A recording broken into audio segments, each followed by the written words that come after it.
he's been the biggest source of conflict.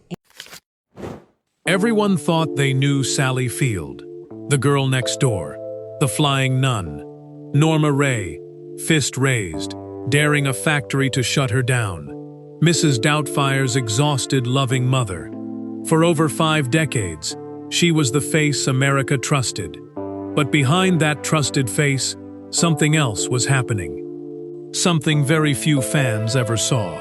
Now, in her late 70s, the truth about how Sally Field actually lives has finally come into focus.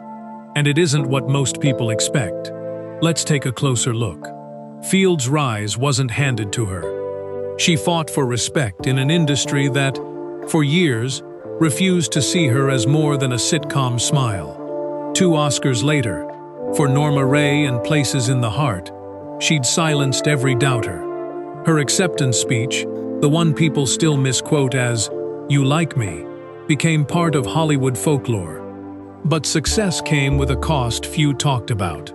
Field has spoken openly, in interviews and in her own memoir, about a childhood shadowed by a stepfather she has described in deeply painful terms, and about carrying that weight quietly for decades, while the world only saw her smiling on screen.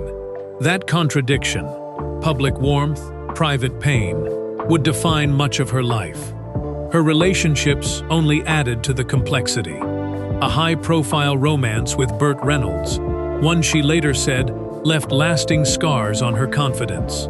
Marriages that ended.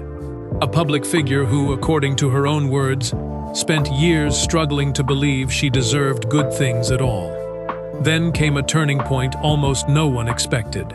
In her 70s, Field returned to Broadway, taking on demanding, physically grueling roles most actresses her age were never offered. She wasn't coasting on nostalgia. She was proving, again, that she refused to be underestimated. But even that wasn't the biggest surprise.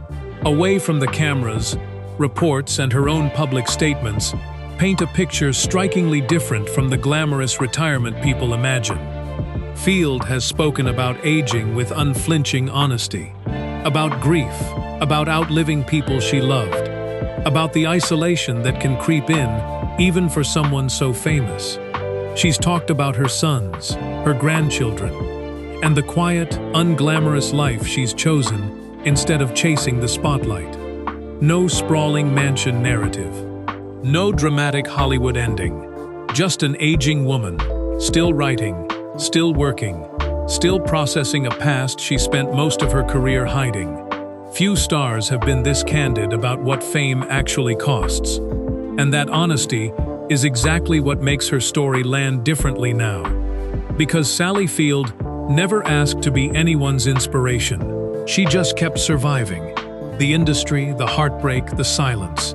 1 decade at a time. Today, she lives simply. She writes. She reflects. So when you picture Sally Field today, who, only now, is finally allowed to rest, do you think fame cost her more than it ever gave her?